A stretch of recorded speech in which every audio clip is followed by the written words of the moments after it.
I'm Anthony Bucco, and this is a pairing of salmon with whiskey. So, salmon, probably one of the most readily available fish in the fish market, and what better way and healthy way to eat dinner. So today what we're going to work with is we're going to work with the marriage of whiskey and salmon. Now, whiskey, salmon, two different elements obviously, but there's something to be said for that, and there are a lot of things that the whiskey and the glazing in this case will actually contribute to the flesh of the salmon. What we have here is about 4 6-ounce portions of salmon, perfect for the family of 4.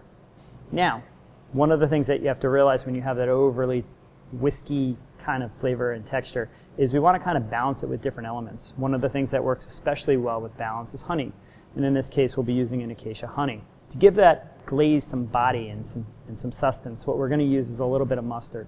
What I've done is I've basically just taken equal parts of Dijon and whole grain to kind of give you this nice kind of texture that'll actually help with the glazing process of the salmon. It also really plays well with the flesh of the fish, and the flavor profile is very conducive to the way people eat salmon. And finally, just a little soy sauce. You get that nice fermented, salty quality from the soy that really contributes to the fish and really kind of brings everything home. So essentially with something like this, salmon is one of those items that can be cooked completely on the top of the stove. What I recommend doing is, again, seasoning lightly, because we're going to be using the soy later on down in the cooking process, but season lightly and give it a very nice sear on one side. From that point, we're going to flip, we're going to add our glaze, and we're basically going to allow the fish to carry over in the pan as we're glazing it. And you'll be left with a perfect textured fish that's flavorful and ready to go to the dinner table.